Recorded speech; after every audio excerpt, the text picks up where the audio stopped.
Hi, I'm Najib Sabbar, and today we're at the Sunny Side Up podcast. The reason for the Sunny Side Up podcast is that a lot of us have a lot of, they go through journeys and they go through a lot of struggles, but we always try to keep the sunny side of things for the outer world. But it's not only about that. There's a lot of struggle behind it, there's a lot of discipline behind it, and there's a lot of mindset. And today I think I have a guest, so to say, that checklists all of these three attributes. Hasnea, welcome to the SSUP podcast. Thank you so much, Najib. I'm so happy to be here today, and I'm so happy to share my story with people. And I'm so happy to share the little struggles that we're actually living every day and that we have lived to really reach where we are today. Because for a lot of people, it seems like to be easy, but it's not. You know what I mean? Because you're an entrepreneur yourself. Of course. No, I totally get you. And what I'd like to start with is, let's say, I want to know the context of what made you who you are today. Mm-hmm. Like a little bit of your childhood, a little bit of your mindset, the milestone or trigger milestones in your childhood that made you who you are today, or pushed you at least to be who you are today. Can you tell me a little bit about that so I could form a context? Well, maybe it starts from I wouldn't call it like a sad childhood, but I would call it like I was not comfortable when I was like a kid. I felt like I was born in the wrong place, in the wrong country, and probably my family were not that supportive the way I really wanted them to be. I was not learning the things I really wanted to learn. I did not learn about investments at that time. I did not learn about, we learned about savings because that's a typical mindset. Like you have to save for a rainy day. And I think all of these things really pushed me to really find myself. I wanted to always be out of the country, be out of my family, be out of that entourage, be out of the mindset, and find a new one. And to do that, it was a struggle because at some point you don't really know who you are. But what really made you think like, you know what, I don't want that kind of lifestyle. I want to just off-road alone, try to find my own path. And was it, was it just that like the place you were, growing up with didn't have the necessary potential for you to grow? Or what was it exactly where you felt, I just want to go, I just want to leave? It's actually the mindset. I always talk about it. It's actually the mindset. I'm a positive person by nature. Like whenever there's a disaster, I would always look at the bright side of things. Whenever there is a trouble, there's a problem, I always look at the bright side of things. And being in my family and in my, country entourage and all of these things, I feel like I can't do that. I mean, people look at things in a certain way that is different than the way you look at them. And so when you start looking at things differently, you look different. And when you look different, you don't feel like you're part of the society. You feel like you're an alien. And that's how I felt all the time. And that's when I knew that, hey, I cannot really do this. I have to be out. I have to be somewhere else where I'm heard, understood, a place where I could really explore myself, a place where I could really find who I am. Because I felt at that time that I had a lot of potential, like anybody else. I felt like I had amazing dreams. I had goals. I saw other people doing it. And I always thought, hey, you know what? I can also do it. If that person is a self-made, I can also be a self-made. What is the problem with that? Is it hard work? Well, I'm ready to put the hard work to it. But if the environment around me is not helping me, I have to change the environment. And do you remember your dreams? A lot of people, earlier, when we were growing up, I don't think there was like tech dreamers and people that want to launch apps and all that. But did you have a dream of being like a lawyer, a doctor, an engineer? Like, did you have any of I know what you're trying to refer to. No. I had an American type of a dream. Yes. When you go to the US and you're like, yeah, I'm going for the American dream. I always wanted to become a singer. A singer? Yes, nobody knows this. This is the first time I'm going to say it. But I always knew that I always wanted to become a singer. I always wanted to, go to the US and do my studies, and maybe I can have an escape and just become a pop star. Okay. That didn't happen because my shift in life changed. And that's really interesting. But you did go to the US. Yes. At 16, right? Yeah. At the age of 17, I went for a space camp. Space camp, NASA. Yeah. Did you sing at NASA? No? I wish there was an opportunity to do it. No, I did not. So you touched base with space and NASA, and did you like it? I loved it. When you're at that stage, you're trying to figure out what do you really want. I knew that I wanted to do that space camp for two things. First, because I really wanted to exit. And I sound so cruel, you know. People are like, why did you want to exit from your country? I love my country. There's nothing wrong with it. It's just that I feel like it's not where I really want to be mentally, you know. Yeah, no, I understand. I went to the space camp. It was an escape for me, kind of thing. And then I thought after the space camp, it's either I would continue or maybe I can just go to college or university to really pursue my studies. And that's what I did. I realized that space camp and space in general is not something that really I'm looking forward to. But that was an escape for me to really go to university. And in university, were you a nerd, so to say? Or did you study a lot? Were you more of... So I just want to know, where did that all come from? The investment stock, and I'm going to go into that because I don't understand anything about that. But where did that start? Where did you actually feel that, you know, this could be my passion? I just want to follow that. That's a very good question. I think it has really started from my mom. So my mom did not have enough education. She lived as a housewife her whole life, but she always pushed us to really pursue education. You know, as a kid, you never understand that because you're like, why do I need to go to college and why do I need to go to university anyway? But then you realize that education is a powerful tool. It is the only thing that actually can help you get out of a situation. It can get you a job, right?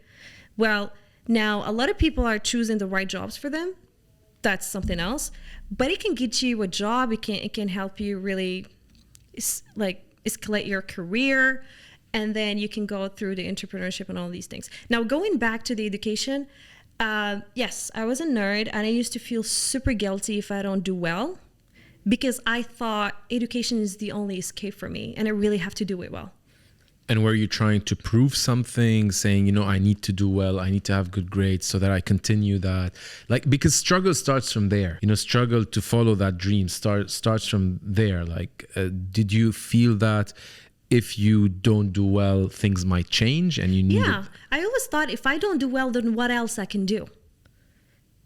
If you do well, then at least you do have a secure income. Mm-hmm. It might sound absurd, but it's reality. I mean, you do need a job. I believe that you actually really need a job at the beginning of your career. A job helps you to learn a lot of things. You get a platform, which is that company, which is a school that's helping you to learn first about people. It helps you discover who you are. How do you react to certain reactions? How do you do politics, you know? Emotional intelligence, then management skills, then the expertise in the field, and so on and so forth. And so I'm kind of against people that are trying to really drop off school and go to do entrepreneurship. I think that happens in certain environments, like being in the US, for example, and it happened with certain people. It doesn't mean like there is more than 1,000 startups. They're being launched in a second in the US. A lot of them fail. And all of them fail, right? I think one out of 100,000 that would actually succeed. So the idea of, no, you should drop off school to actually start a business is not a model that is realistic to me. You have to have the basic skills. You have to have the basic knowledge. You have to have the basic skills. You have to really know how to deal with things. You need to understand certain sectors. Then you're kind of prepared to launch something that you really want. But to drop off school and you have no knowledge, you have no support, you have no right connections, and I think connections is a very important thing. How are you going to do it? It's just a dream. right? And what made you say, okay, the US is a place that I don't want to grow in further and make that move? Because I wanna through that I wanna get to the Nasdaq floor, and I feel this is something that a lot of us see in the movies, but we don't really know what actually happens. And I also want to talk about your achievement there, and a catchy title. I don't know what it means, but you would tell us now. The Wolfette of Wall Street. Yes. Now, I know that there's a wolf of Wall Street, but I never met a wolfette before. So what does that title mean? And how did I get there? How did they get there, of course? And a little bit about the experience of the Nasdaq floor. Yeah. How did I get there? It was, they were in a class as like anybody else. So we were like, the professor was like talking about microeconomics, and then talking about companies and how to list them, pre-IPOs, IPOs, and all these things. And then he started talking about how companies would really put their shares out there in the market, and then anybody else can buy them. So the moment I heard that, I'm like, okay, tell me more. Anybody else? Okay, anybody can buy them. So does that mean I can also buy them? He looked at me and he said, yes. And then he continued the class. And I'm like asking, Professor, I have another question. I can also buy them. I'm a student. Like, you know, what type of a profile? So he said, yes, you can. And I'm like, what kind of investments do I really need to have? Like, I had no clue. Like, I'm asking basic questions. So it's like, yeah, you can actually buy a stock for like $1 or so. That got into me. And then I'm like, okay, so actually I can make another income for myself as a student. I remember that day I went back home. I could not sleep the whole night. So I'm like trying to figure out what is the stock market, what is equities, how do I really trade, how to start trading. So you read about it? There were books back then. I read about it. There's books about it. So I purchased everything. I went through a lot of online courses. And by the way, that's a separate topic we can talk about later. But there's a lot of these courses that are actually scams. So I learned about the scammy part of it. I watched one of your Instagram videos. Yeah. You were ripped off with $500. Yes. Exactly. Yeah, I watched that video. Yes. You learn all of these things when you're actually into it. But what's interesting is I remember the passion that I really had internally. I wanted, like, I kept doing that like every single night. I would finish my duty at school. I would go back home and I would start that until 2 a.m. and 3 a.m. and just learn about it. So I went on every forum. I tried to meet people online. They're trading, and I got into it, and I get super excited and inspired. I went back to Mitzi Purdue, my mentor. So I told her, hey, you know what? I think I have a new hobby right now. It's something that I'm so passionate about. And she looks at me and she's like, hold on, didn't you just say you wanted to become a singer? So what happened to that? Like, no. I think Side job. Yeah, I think now I really want to learn about the stock market. I can make a lot of money. Like, I've seen a lot of millionaires. She looked at me and she's like, well, that's what they promote. You cannot just become a millionaire just like that. It just doesn't happen. Like, it's not a... You have to really work for it, and you have to have the technical analysis tools, and you have to really understand what drives the price. You buy something for cheap, you sell it for high, but you have to understand the momentum and when to do it. I was like, okay, now I need your help. Like, I need to find a mentor to really teach me. And I think that's the moment when it shifted the whole thing for me, and it became like so serious. When she introduced me to Roy Niederhofer, he's a Wall Street trader. He's a hedge fund trader manager. And then he was like, hey, okay, if I'm teaching you today, what is it in for me? So I'm like, I'm going to work for you. I'm going to, He needs the ROI. Like, he has a firm. So it's an equity firm. It's a VC firm. And also he has the other firm, which is like for hedge fund and investment. I'm like, okay, if you teach me anything, like, just help me in that, and I can work for you for free. And of course he was like, okay, let's do it then. And that's when I got into the floor of the Nasdaq, and I saw things, and it's actually like the movies, but it's actually more stressful than what you see in the movies. So everybody's shouting.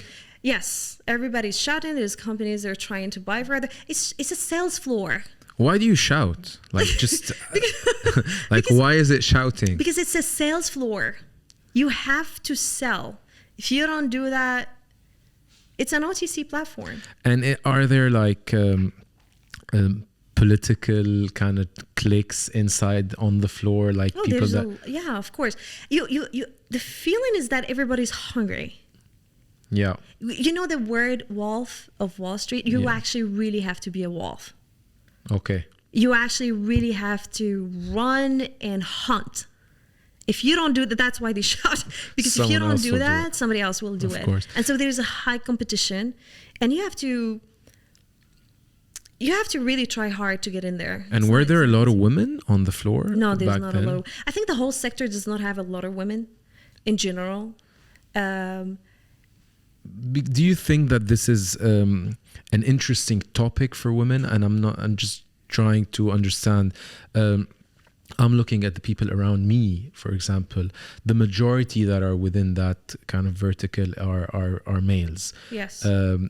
But now looking at you and, you know, discussing the topic, I feel that you're very well aware of every single detail, but you also have the passion for it and the curiosity. Yeah.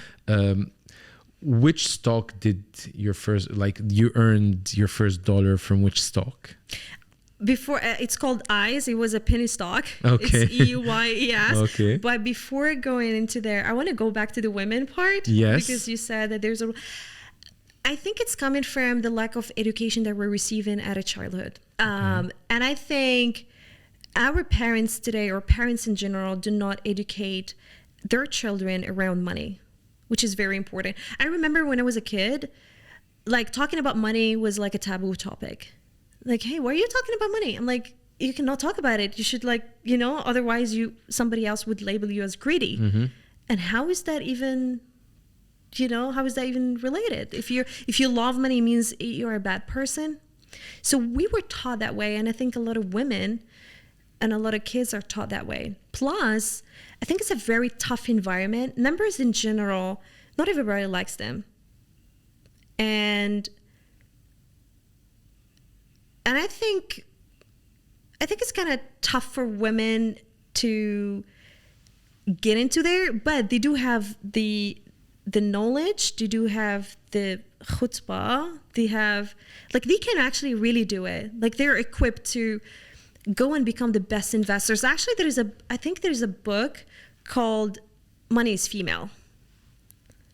You know, yeah, I think if you look into AI and everything that is related to investment /AI around the world, is all around the word female, because I think women can actually really do it, but they don't do it because it's a tough environment, like anywhere else.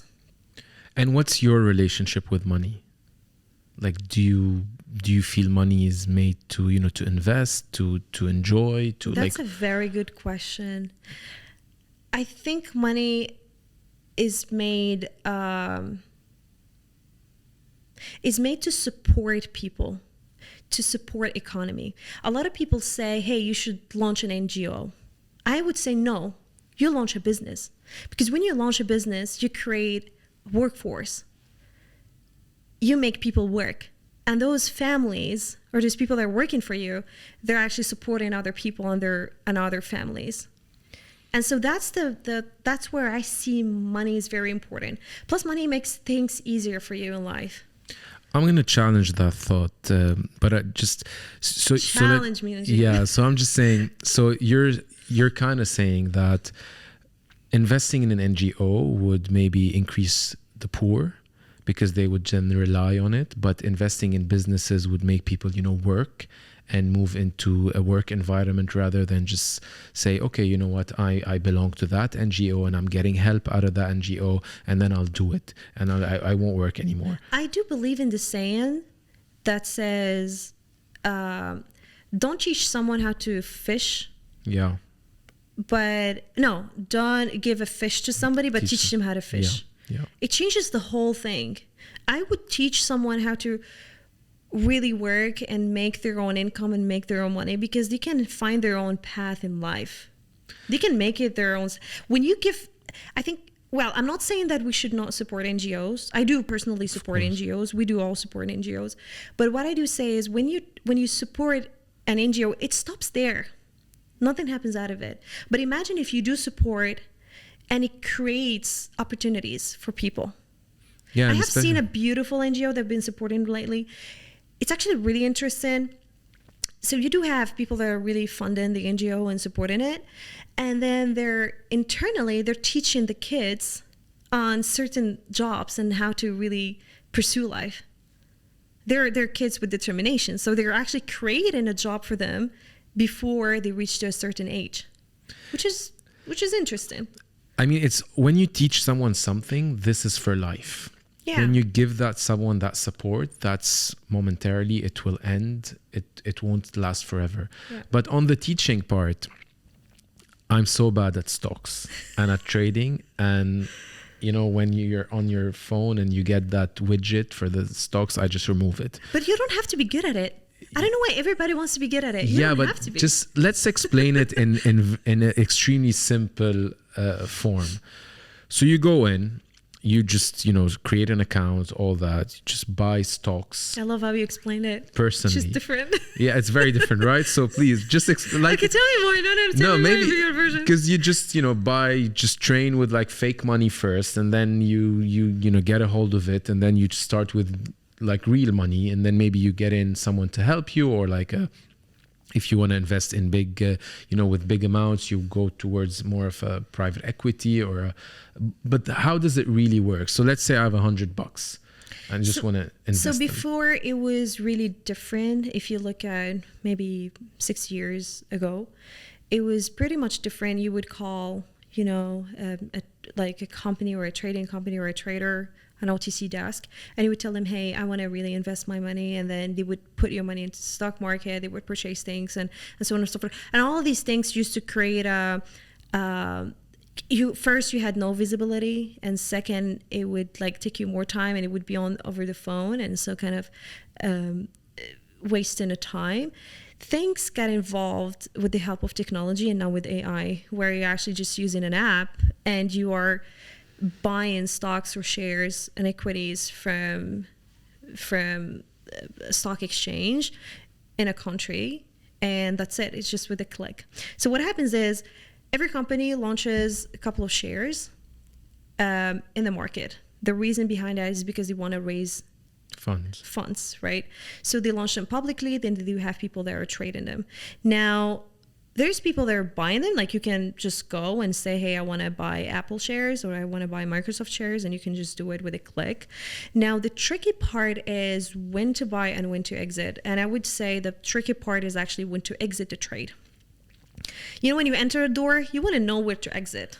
If that door is going to be closed, you're stuck in there. Inside. So you want to make sure that you know how to exit. And I think that's a tricky part of stock trading. And you were explaining that part earlier. Earnings, you called it the earnings winners. Yes. That's one of the strategies, fundamental strategies for trading.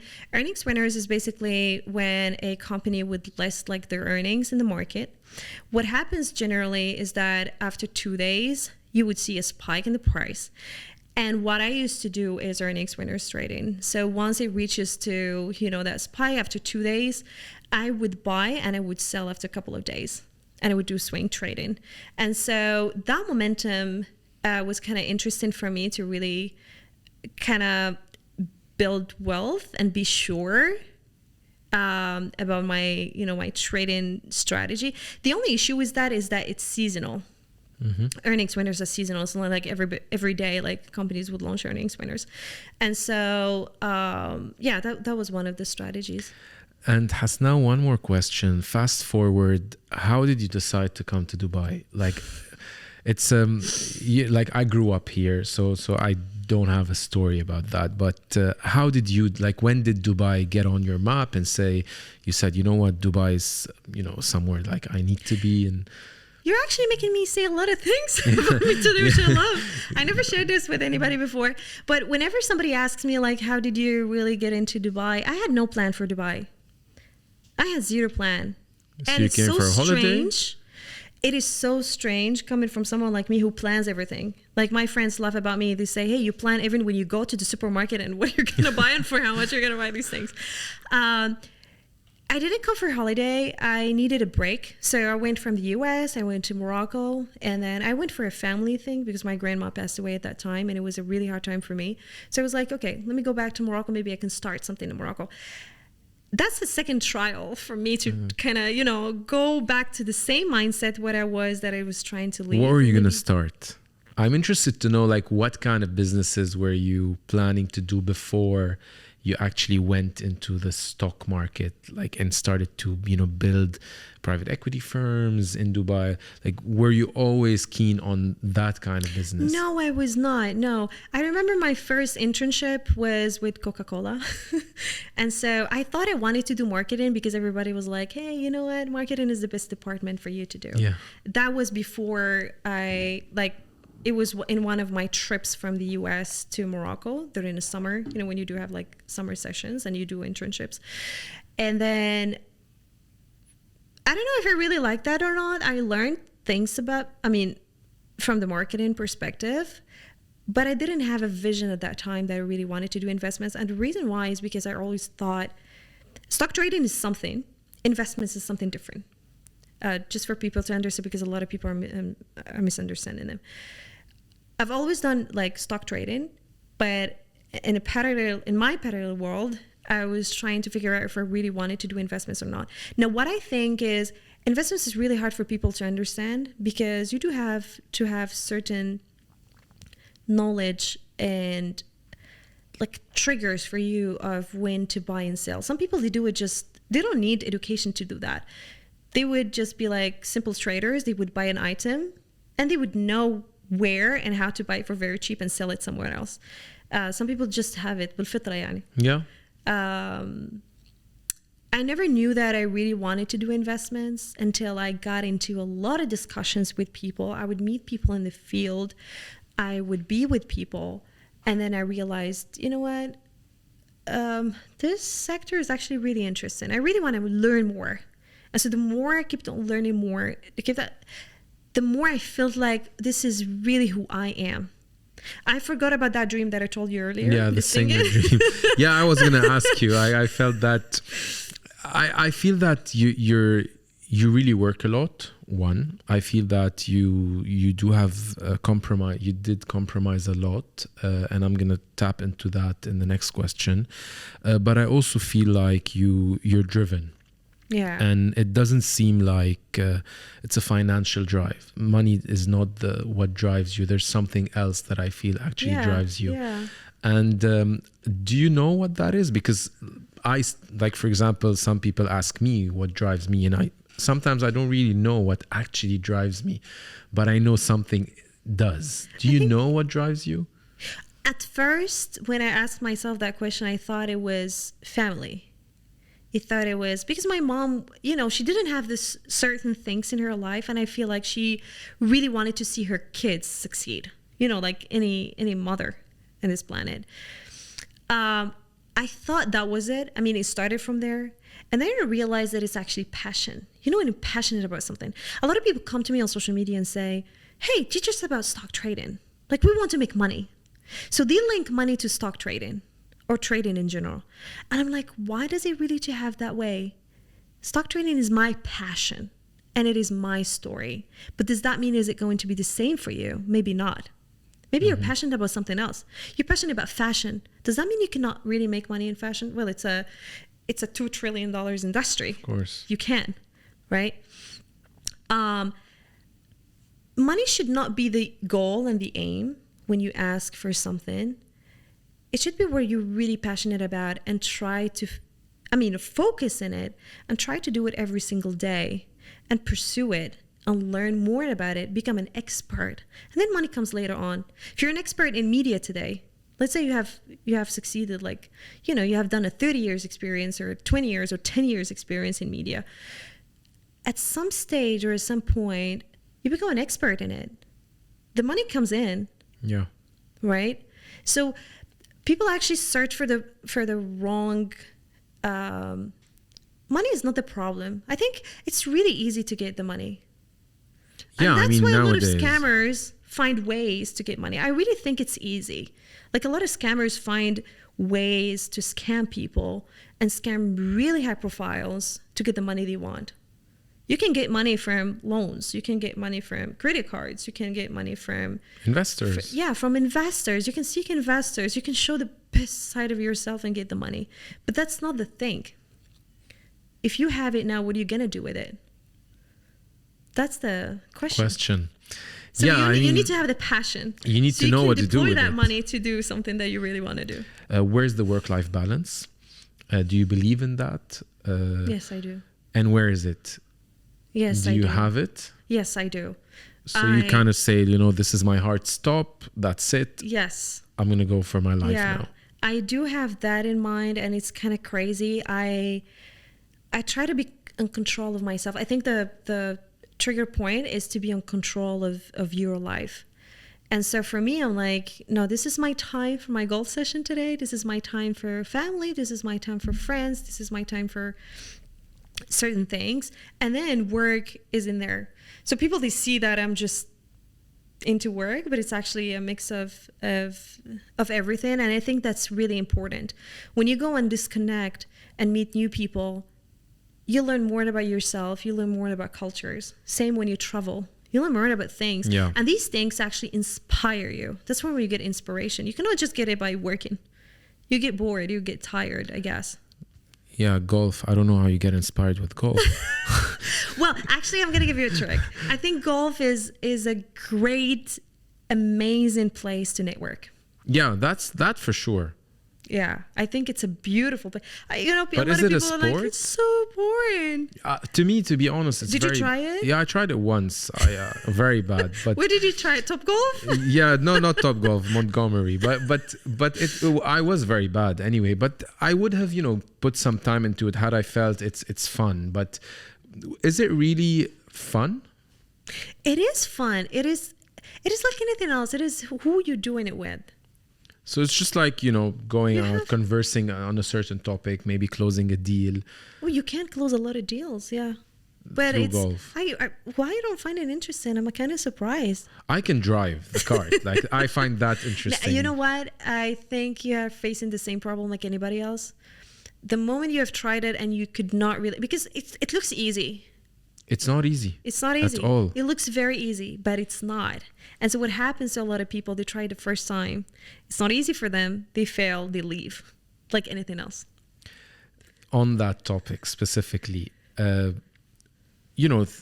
that journey, there are drops. It's not always great. When was it really, really bad for you that you thought, you know what, I'm going to take that first exit.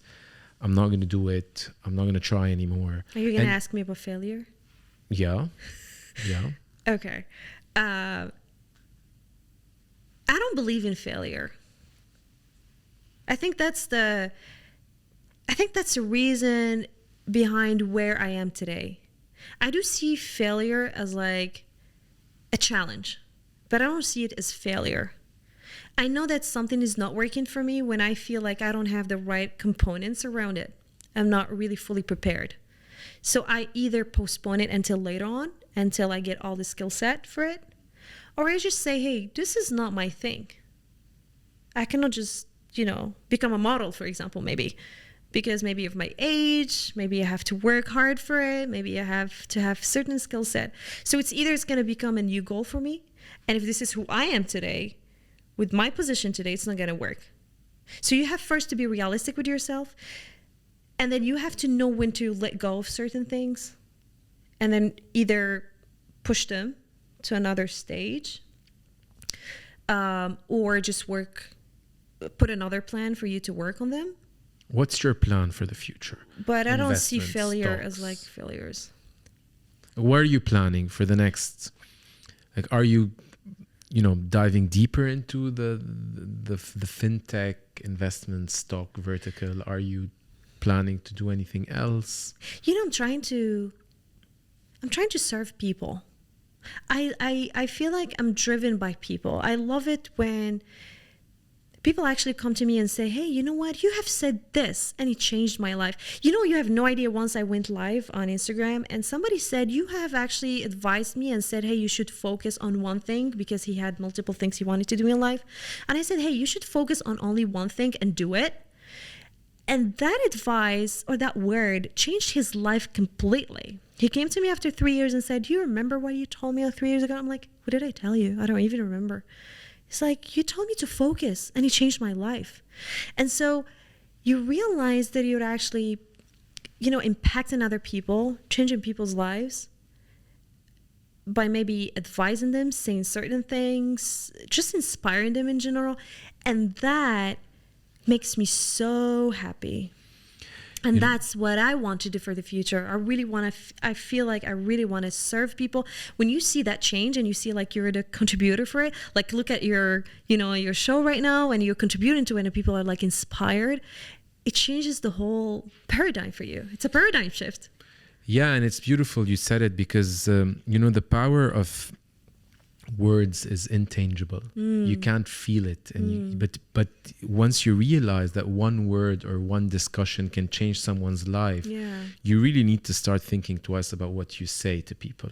So I'm happy we had this episode together, and I hope that some of our words and discussions would actually have the right impact with the right people. And very nice to meet you. Thank you so much. It was a very nice discussion. Thank you. I really wish that this would be helpful to people. Sharing stories is also a great opportunity for people to see the reality of things, not just like they get to see the bling bling that you all see on social media. But thank you. And finally, I could say I've met a wolfette of Wall Street. So stay tuned for the next episode. Thank you so Thanks. much. Ciao.